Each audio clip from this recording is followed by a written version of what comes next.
Housekeeping alert! Hello, you gorgeous teacher! If you're brand new to Everything EFL Podcast, you are most welcome. If you are one of my lovely regular listeners, welcome back. Just the usual reminder, if you haven't subscribed, why not? Hit that subscribe button. It means a lot. And also, in the show notes, there's a link to my newsletter if you would like to sign up. I issue you a little challenge every time you get a newsletter, which is only every couple of weeks, so it's, not that bad.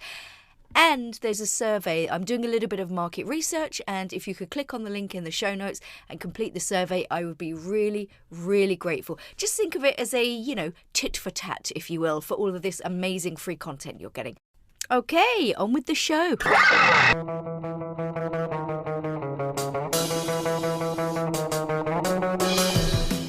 Welcome to Everything EFL Podcast.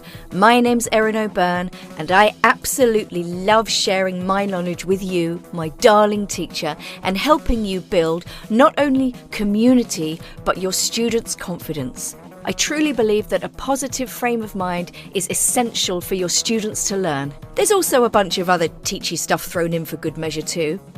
Are you ready? Let's go! So joining me today is English language teacher and rapper, a rare combination. I cannot wait to hear more. Jason Levine is in, can we say full effect? Has anyone said that since the early 90s? Yeah, well, you can say I'm in the house and then hopefully I'll be in effect. But yeah, that's my plan, to be in full effect. Excellent, excellent. Can you just introduce yourself to our listeners in case they haven't heard of you? Yeah, sure. Well, thanks for inviting me here. Hello, everyone. My name is Jason Levine. I'm also known, maybe better known as Fluency MC. I'm a teacher, trainer, knowledge entertainer, originally from the United States. I live now in Paris, France. And I primarily go to middle schools and high schools to do shows for English learners in France and other countries in Europe and beyond. I also teach at a university in Paris a couple of days a week and do teacher training, both in person and online. A man of many talents. If you're going to be in full effect, you got to make sure you got your talent. This is true. This is true. So let's start at the beginning. How did you get into hip hop? Into hip hop? Cool. How did I get into hip hop? I grew up with it. Like people, other people who are really obsessed with it since they were kids. I can remember like my first moment getting into hip hop specifically, which was spring of 1982, when I was at a camp in our middle school, had a little 1 week camp, and the high school counselors were playing hip hop music, and it just changed, not just, my way of thinking about music, but so many people at the time, because it was such a new sound. This is, in St. Louis, Missouri, which is where I was at the time. That was really when it first hit, and it hadn't hit mainstream United States or the world until just a couple years before that, year and a half before that. So I was right there at the beginning. What was the song that that really, changed it for you? It was It's Nasty by Grandmaster Flash and the Furious Five. Don't know that one, I have to say. I know like your basic hip hop songs, and I did watch the Hip Hop Evolution on Netflix, which I thought was really, really interesting. Yeah, I think I'm not a connoisseur like you, but I think I do prefer like the 80s hip hop, I think. Yeah. And maybe sort of the early 90s stuff, but yeah, it's just amazing. Some of it's just brilliant. Late 80s, early 90s. You nailed it. Okay, so what made you decide to use it in a learning capacity in conjunction with the English language? Yeah, I love how you're asking these questions, because usually it's the other way around. How did you get into ELT, and then how did you bring hip hop in? So I definitely was into hip hop earlier. At 12 years old, I wasn't thinking about being a teacher, let alone an English language teacher. When I started teaching, I didn't use hip hop music. I used music like I think every language teacher does in some way or not, right? Because there's so many opportunities to teach through music and lyrics.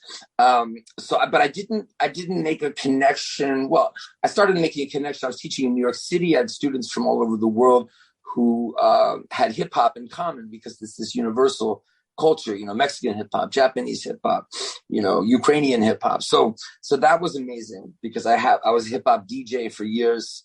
So I was teaching and had the music thing going at the same time, but not directly connecting them. But I started using hip hop mainly because my students were curious about the culture and we're in New York. It wasn't so much of a language learning thing as much as a cultural thing.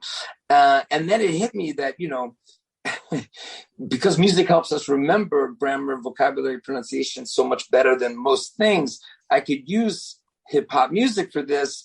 And then just as soon as I had thought about that, I realized that the lyrics, because it's special for the culture, right? It's a special variety of English. And that's true of any, rap lyrics in any language, right? So that's when I decided to write my own songs. Or to write a song, see what happened. And for me, that was a big shift. I think most people don't see it that way because I was so entrenched in hip hop culture, but as a DJ. So for me, I was like, I'm not a rapper, I'm not an MC. But I thought, well, I could write, I can write. I've already started writing materials for English teaching. So I'm writing these songs and thinking, am I going to rap? So then I rapped and got better at it. And thanks to new media, especially YouTube, it was able to get out to more people. And that encouraged me and just kept going. And I've watched some of your YouTube videos and you really go for it. You are fully committed when you go into those schools.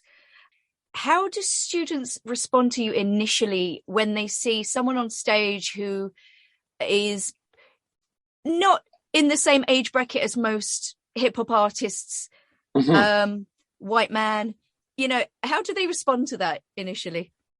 Well, it's funny because, you're right in terms of like who's on the radio right now, but in terms of sort of like the big guys in hip hop that are still around, including a certain white guy named Eminem, I'm older than him, but it's not a huge leap, in age there. But I think, I don't come in as an MC. I come in as an English teacher, for sure, like who performs, students know me that way. I think it would be strange for sure if, I was really pushing this as I'm a rapper, I do hip hop, and you're going to sort of learn English along the way. It's more like, hey, it's so hard to learn English. Music helps you do that.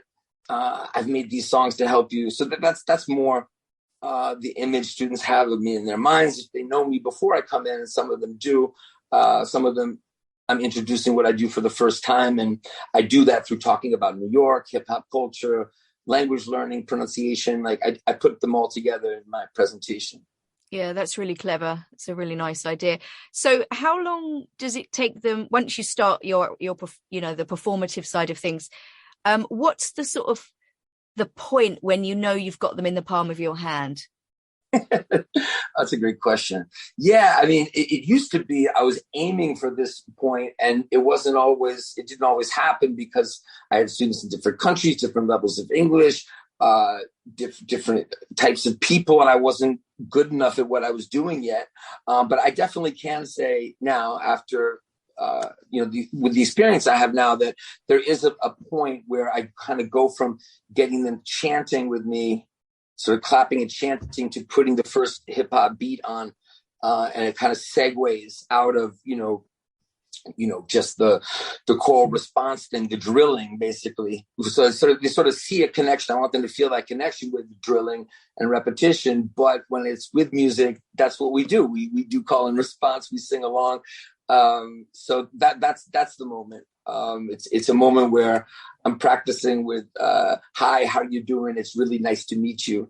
And starting it off talking about, if it's in France, for example, how it would be, hi, how are you doing? It is really nice to meet you, right? So we're kind of joking about the difference and how the rhythm of hip hop is really the rhythm of English. It's, hi, how are you doing? It's really nice to meet you, right? And that's just one of, many reasons why using hip hop can help, is that the rhythm is so different in English than most people's first language, that when they if they're guided along, and also show rhythm visually, so they're seeing where it is and they're hearing where it is, and it's a lot of fun. Yeah, it kind of sounds like a more up-to-date version of the jazz chant. Going back to you're in the auditorium, you're in the hall or whatever, and they're you know, they're engaging with you and stuff. What's the kind of general mood or state of excitement once you finish? Like, do you finish on a big high? Do you leave them all like, or do you bring them back down again? It definitely finishes on a high. What I do usually is have a time for them to ask questions. That's becoming every year a bigger thing. When students, see videos of me doing or pictures, and teachers think, oh, this is a great opportunity beforehand. They can think of questions to ask you. So sort of get them really high up and then bring them down to this question thing where I go in the audience and, give them the microphone.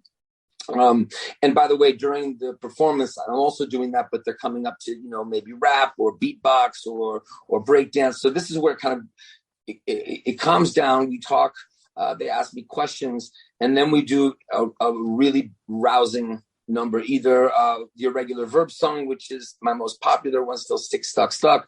But more often than not, that's the last song before questions. And then now I have sort of this last one we're going to do. It ends on a big high note. We take a selfie, and then I stick around, and kids come up if they're too shy to ask a question before, or they just want to say hello or take pictures. And the young ones ask for my autograph. So it's really cool. It's great. They often make posters for me and stuff for me to sign. And so, it's really cool. Wow. So what is the aim of you going into schools? Yeah, that's an easy one. I mean, there are lots of things that connect to what I'm going to tell you, but it's absolutely to encourage kids to practice English this way outside of class.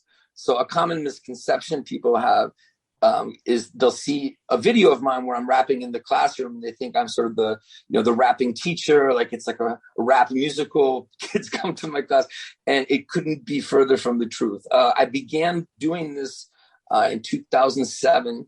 I did it for a few years before new media was all CD. And the whole point was for my students to listen at home. I did the rap in class because they encouraged me to do it because YouTube was starting out. And then it hit me, oh my goodness, now kids can do this at home anywhere in the world, right? But it's in the classroom, it's all about communicative activities. With a communicative activity in the classroom is that if the students don't have the target language ready to go, then it's not as much fun. It's a struggle. They're looking on the board, they're looking in their books, they're translating. So the idea was kind of a flipped classroom model, but not listen to the lecture at home, but listen to the songs. Target language gets in your head, you go to class, and then it comes out more naturally during the activity. So back to your question. So the reason I go to these schools, to have a good time with these students, it's fun, everything else, but it's just 90 minutes. So if they like it, and then if they get hooked on it, that's the aim. The idea is then they'll watch my videos. I mean, it's a win-win because also people following me and watching helps me develop what I do and reach more people and help more people. But if those kids are practicing with my videos, then they'll have the same experience that I have with my students who were, in my physical classrooms. And they'll go to their physical classrooms, and their teachers will be like, oh, wow, my students are remembering more grammar and vocabulary.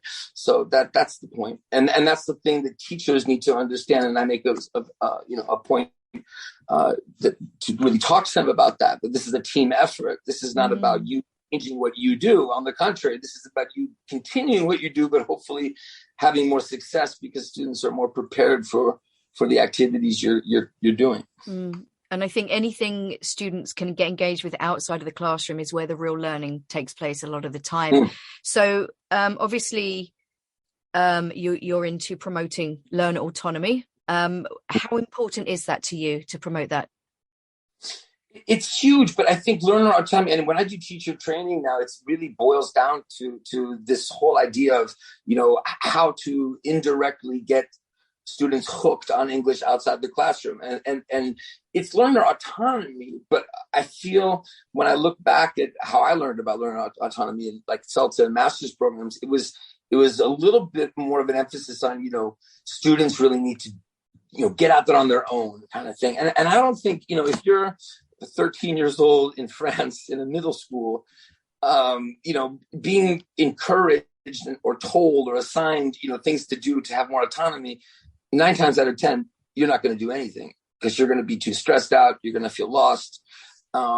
And, too many teachers, and I used to be this way too, I think say things like, oh, there's so much English out there. Look, there's this opportunity and this, and I'm giving you this link and I'm giving you this, but that's like somebody saying, you should go to the gym and work out. It's like, I know. Yeah. You should climb a mountain. I always equate it to climbing a mountain. And I think you have to really specify. One, you kind of have to specify it and break it down for them. And two, they have to be the one to make the choice to do it. Like, you can't say, do this, listen to this, watch this. It's like, here are some possibilities. We've discussed them in class, or, you have suggested some things that you were interested in.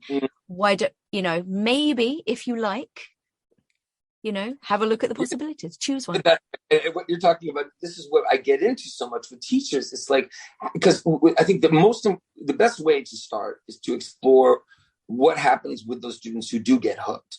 And in almost every case, right, it was incidental. It was not something that was planned.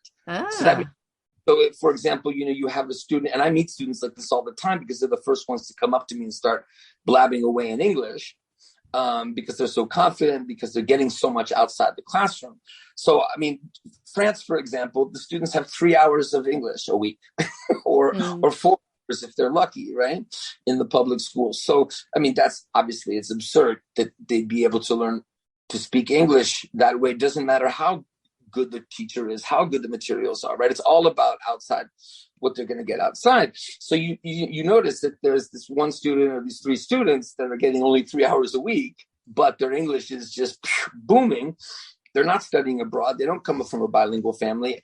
And then you ask them what happened. I'd love just to stop what I'm doing and just do research on this, because I just hear these stories. It's always, I was visiting my cousin and her friend was there, and they showed me this game online and everybody's chatting in English. And then I got addicted to the game, but to get more points in the game or to build my house in the game, I had to watch these YouTube videos in English. And I watched the same video 10 times because I'd have to, have to learn how to play the game. So it's all, total intrinsic motivation. It's not, I have to learn English.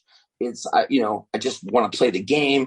There's the extrinsic motivation of I want to win more money at my game. But the point is, it's not about learning English first. No. It's hugely important, especially when we say like, oh, look, all the English out there. So instead of saying go out there and get English, what I feel we should be focusing on is, what are things students could get really hooked on that they'll want to learn English or need to learn English in order to do them. So many examples, students who get really into a musical artist. So they start, looking for things about the artist in English, or getting into, a server on Discord where everyone's talking in English. They're learning English, they're practicing English, but that's not what they're thinking they're doing. Yeah. They're thinking that they're playing this game, or they're following this artist, or they're into this YouTuber. So anyway, that's tricky because there's no formula for it. But one thing, like you hinted at the idea, well, you could maybe try this out. Like I play a little bit of a song, a little bit of a video. Oh, what's that? Oh, it's just kind of reverse psychology stuff, and just, or pairing kids up, trying to get kids to do stuff together. The ones who are really excited about English, sort of pairing them up with other kids to, again, this is sort of teacher training, not my kids, but encouraging teachers to do that. I think we're quite in this very interesting time when English has become very globalized and there is so much out there. And I think most kids, even the young ones in some capacity, are already engaged in, following someone on social media, listening to their favorite artist. So, if teachers are stuck, it comes back to getting to know your students, doesn't it? Get to know your students, find out what they're into, and then tap into the stuff that they're already engaged with in English and see if you can sort of gently encourage them down that route, I agree. Like we always need to do needs assessment and figure out where our learners are, but even more if it could mean that we could help them get opportunities in place in social media and other areas. But it's fun. I've heard a lot of stories from teachers having students get turned off if the teachers get too close to what they're doing in English. Okay. the good news is that the younger kids are, the less worried they are about that. And of course, the younger they are, almost always the better it is for them to get home. And then on their own, they'll just sort of blossom and doing stuff after school on their own. Mm-hmm. Okay, we have to talk about France Has Got Talent. Okay. I saw the video. I'm going to put the link in the show notes so people can have a look at it. How did you get into that? So someone messaged me on Facebook. You know, there's so many times where things have happened that's helped me in my career have been through Facebook. So this is one of them. So she messaged me. She'd seen a broadcast. It was, I think it was France 3, like one of the stations. There was an interview with me at a school. So she saw that. She asked me if I was interested in doing it. Now, it's important to understand, if you apply on your own and you have no connection to the program or the station, or if somebody calls you and asks you to do it, you still have to go through this really long, process of trying to get on. It wasn't like she was like, oh, I'm going to put you on the show. It's like, oh, now, you have the chance to, make this video. And then if we like that, then you'll do this and that and the third. But yeah, it was a really great experience. I didn't think I was necessarily going to be on the show. They kept telling me it's very, hard to get on the show, but it's possible. But I got on. So, yeah. Did you get any further? I didn't, quatre oui, 4 yeses, which is the best you can get. So at that moment, my moment of triumph, I was feeling like, oh, of course I'm going to keep going. And this is amazing, because for me, just the first experience was enough. I mean, I certainly wasn't thinking I was going to continue. But as it turns out, with reality programming, it's not as simple as you get the best you can get and then you advance. It's very complicated. They're putting together a story, and maybe they need this person or this for the story, and I didn't fit into whatever they were planning. So they told me, it's you're not going to advance. So I said, oh, that's fine. I don't care. So, but you'll show my audition, right? Because it was so great. And they're like, well, it's very rare that somebody gets cut at this point and we show the audition. I'm like, oh, no problem. But you'll send me the video, right? So I can show my students. Yeah. So at this point, what I care about is, it was such a cool experience. I don't, what I want is just, I want to have a record of it. Oh, no, we destroy it. Oh. It's like, wait a second. I don't think mentally I'm going to be able to handle this. You're saying, because they don't allow any pictures in there or anything else. You're saying I'm going to have to just tell people I was on this show. And they're going to be like, yeah, sure you were. Of course you were, yeah. Yeah, because I had no evidence of it. I mean, my wife and my daughter were there, but, besides that, nothing.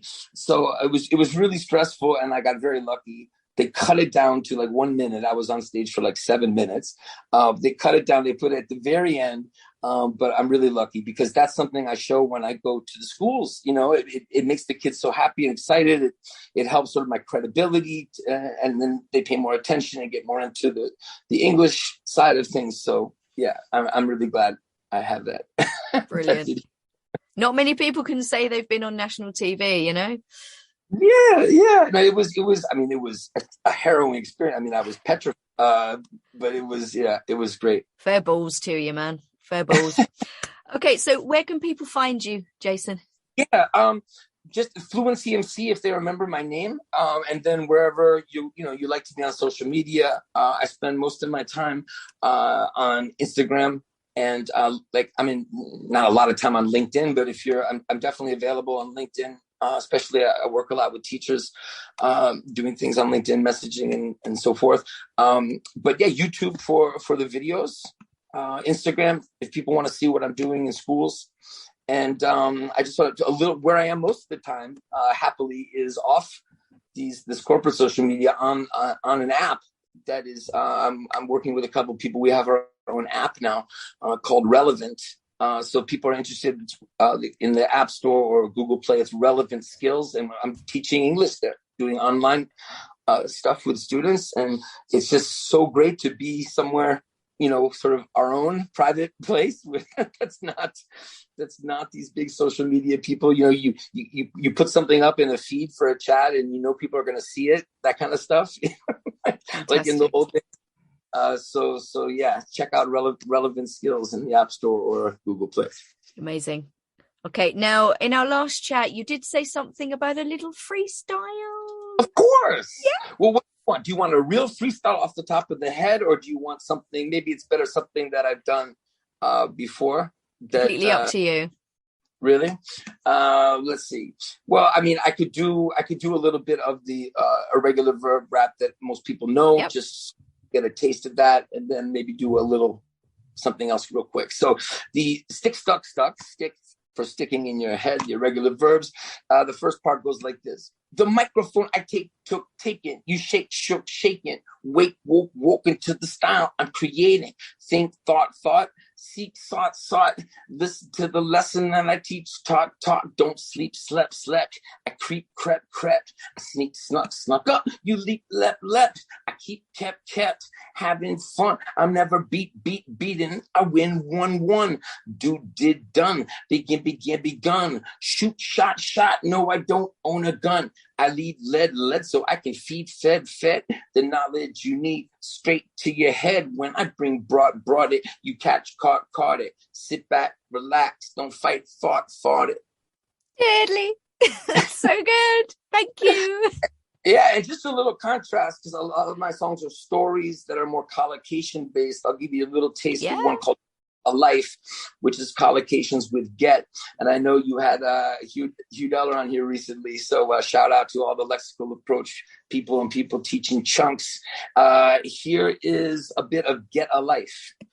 I got to know this kid when I got to junior high. He used to get into trouble, get in fights, and get high. But when he got a little older, he got more mature. His mom got him in line, so his vision didn't blur. She got on his case to get straight and get a job so they could get by without having to rob. And every night when he got off, he'd get out his notebook and get busy writing rhymes because he was no crook. He got a look at universities and got some applications, got approval from his teachers. Get the recommendations. He got grief from his friends. He got insulted and then got hurt when they got scared and insecure because they knew he would desert them. Deadly, thank you. Yay! You're welcome. I think you should start a series of collocation raps and call it Funky Chunks. Ooh, how come I never thought of that? You're welcome. But I think Funk Chunks is better. Funk Chunks, there you go. Yeah. Brilliant. Jason, you are an inspiration. I've really enjoyed this chat. I think what you do is absolutely brilliant, and I am really grateful for your time. So thank you so much. Well, thank you for your encouragement. I really appreciate it, and this opportunity to connect with your listeners. And thank you. Okay, guys, thank you so much for listening. As usual, contact me on all the social medias if you need to. Sign up to my newsletter where I issue you a little challenge every couple of weeks. And most importantly, share the love. Bye.